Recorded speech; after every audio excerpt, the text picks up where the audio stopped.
Hi everyone. The month of focus for August is strength training, and today we've got a really special guest. He's a bodybuilder. Welcome, Michael. Hey. To begin with, how about you tell us how you first got into bodybuilding? Well, I first started training when I was 13-year-old. I started when I was doing, push-ups and press-ups and things like that in the house. And when I got into training, I straight away made an association to training and feeling good. So it really got me at a young age. So from 13-year-old doing push-ups, and then from then at 14, 15-year-old, I started doing home gym. And then I was fortunate enough that Dad knew a local professional bodybuilder. I was introduced to him at 16-year-old. And then from then on, I got the bug, and I just kept on training and kept on eating right and learning more. So I started competing at 19. So the first competition I did was the under 21s, which I finished 4th in the north of England. And then from there, I then moved up a category. I went into the novice category because I was too old. And I started competing against the bigger boys. And then I realized how big these boys were. So I ended up having a couple of years out, came over to Australia, and I sort of put it on the back burner for a little while, just while I was setting up my business and things like that. And then fortunately enough, since then, I competed quite recently in March and came away with second in the Arnold Classic, which is an international show here in Australia. Nice one. How do you stay motivated and passionate about what you've done for that many years?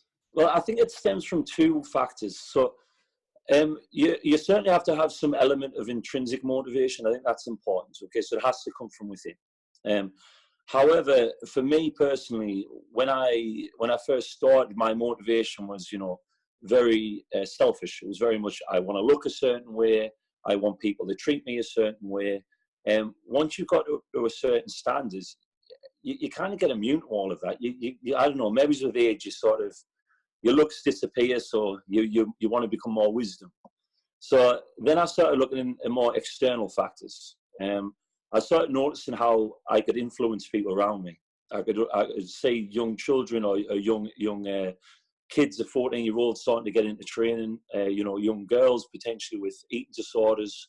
I've had individuals who've went through depression and anxiety, and I've noticed that every time that you introduce exercise or you clean up the diet, it helps them. So that to me is now an external motivator. So I'm not intrinsically motivated anymore. I've proved all my accolades to myself. I've got nothing else to prove. So arrogance has been set aside, and now it's just about helping others. So for me, I get the biggest kick from helping other people, and by helping them make a solid change in their lives towards something better or greater. Yeah. By doing that then spurs me to keep on training. Okay, because unfortunately, we live in a world of superficial worlds, and people buy into the way that we look. So if I look a certain way, if I win a certain competition, immediately it opens up the horizons. It opens up for me to have a greater impact on a larger audience. So it's as simple as that, as basic as that. I compete now as a means to an end to help the majority. What are some of the biggest highlights that you've had so far? It's got to be the Arnold Classic. I never ever thought, being 14-year-old, 13-year-old when I first started, 6'2", 50 kilograms, like I was like a weed. I never ever thought that I would be able to stand up against the big boys on an international stage and hold my own. It was just never even a dream of my wildest dreams. So to be able to do that, I'm pretty happy. I would say pretty much that's the highlight of my career up to now. Yeah. So the Arnold Classic, does that get all the best bodybuilders from around the world, or what's it like? I get asked this quite a lot. It's quite a difficult question. They say, well, where are you ranked? Well, the guy who beat me in March, he was a guy from Dubai. So technically, I'm first in Australia, but I don't like to say first in Australia because technically it was an Australian-held competition. So I just say I did rather well. I came second, and hopefully I'll beat the guy next year. I'll see him on stage again. Yeah. So you're going for it again next year? Oh, 100%. Yeah, yeah. It's now that I know what I'm capable of. I'm firing on all cylinders. Basically, I'm training very hard. Anything. I trained very hard for the last competition, but there was always a niggling thought in the back of my mind, thinking, "Oh, why am I doing this? 5 hours a day training. These guys are superior. They've got better genetics, better, background, better work acumen than me." But now that I know that I can hold my own, there's no self-doubt. So I feel like going into the next competition, I can certainly give it a lot more of a harder push. How has bodybuilding changed since like the Pumping Iron documentary with Arnold back in the 70s? Oh, wow. Great question. I think it's went backwards. Unfortunately, what is happening is I'm finding a lot within the industry is people are driven by the wrong factors, which are things like monetary value, sponsorships, endorsements, products, everyone wants the quick buck and the fad diets. And unfortunately, because it's so easy to manipulate a person's passions when you are dangling a carrot in front of them, essentially, I'll make you look this way if you take this product. There's a lot of bad information out there. So I was lucky. I was fortunate that I got into it when social media wasn't prevalent. But now, going forward, it is part of the world. It is part of society. We do have to accept it. So what I always mention to people is try to find those individuals who aren't motivated by the wrong factors. Yeah.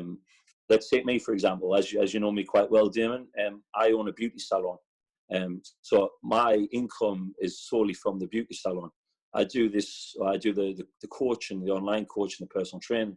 I do that as a secondary, supplementary form of income, but it's not my primary. So I do it mostly to help individuals. I'm always skeptical of the individuals who it's their primary, purely out the fact that if they remove the monetary value, they've lost the houses, they lost the nice cars, they lost the nice jewelry. So for me, I'm in a very fortunate position where I do just try to help without the money aspect. So yeah, to go back to the original question, I think personally the golden eras are gone. That doesn't mean that they're not coming back. I just think people need to get smarter with what they're listening and what they're allowed to absorb. Are there any other bits of advice that you give to someone who wanted to get into the bodybuilding industry? Seek out those who know. That's always been a big motto of mine. So when I first got into the game, again, I was fortunate enough that my dad introduced me to a pro bodybuilder from a very young age. He knew a hell of a lot. Then I went to university, and unfortunately, I got arrogant. So I thought all of a sudden I knew everything. I learned the sports science. I became a sports scientist, a personal trainer. I became a sports injury therapist, and the books, unfortunately, they close the mind. They're great to have in the background. They're great to have for knowledge, but you've got to understand that the word science is a Greek word for knowledge. So we have to understand that we're only as knowledgeable as what the current update knowledge is. Mm-hmm. So knowledge changes all the time. Science changes all the time. So what we knew back in the 50s or the 60s or the 70s, it's constantly evolving. And the same with education at university, it's constantly evolving. So I like to approach it in a different manner. I like to approach it by finding individuals where they've got proven track records, and I try to either replicate them or try to, slightly change or evolve their education to make it even more beneficial. Definitely. And I actually think with science, sometimes it does take a little bit of time for what we know to actually then catch up to what is being published. So definitely, yeah. Sometimes a bodybuilder might actually know a little bit more than what the latest science says because they're testing and saying what actually gives me the results I want. Yeah. I heard a famous quote from a rather acknowledged scientist a couple of months back, and he was saying that bodybuilders are 20 years ahead of most mainstream science. Mm-hmm. And the reason for that is that in order, bodybuilders will put ourselves, through the rig. We'll put ourselves through ridiculous diets, ridiculous training. We'll go to such an extreme where the common man or the common woman won't go to them extremes, and especially within the health sector, because they're regulated and they're funded by the government and they're highly restricted through legislations. they are essentially kind of stuck in a rut until, you know, things are cleared through their health and safety parameters. Mm-hmm. Whereas with a bodybuilder, we'll just push through. As long as we get goals, we'll push through. So a lot of bodybuilders, what I base a lot of my science on, and where I've got a lot of my information from, is from veterinarians, what they're using on the horses, the dietary, the supplementary. That then comes down into the bodybuilders, and then voila, 20 years later, the common man gets it on the street. Yeah. So it's a common trend. We keep on saying this time and time again. These horses are tread like kings. You know, they're the best of the best. The speed, the race horses are tread like kings, and because they're at such a high level of performance, and the mammals, well, you know, it kind of works the same for us as well. Obviously, you've got to take into account there's certain limitations and things like that. But the bodybuilders do all of that. We put ourselves through the rig, and hopefully it works out okay. And then we pass that knowledge on to the common man, and then the common man and woman. And then eventually it gets passing through the government. But we're kind of 20 years ahead. I do believe that, Sim. Yeah. We are ahead of the mark. Oh, definitely. I mean, you know, I trained with you for about 3 months, I think, and bigger gains in that time than I'd ever had previously. And I was only working out with you twice a week. Good to hear. I like that. It's great.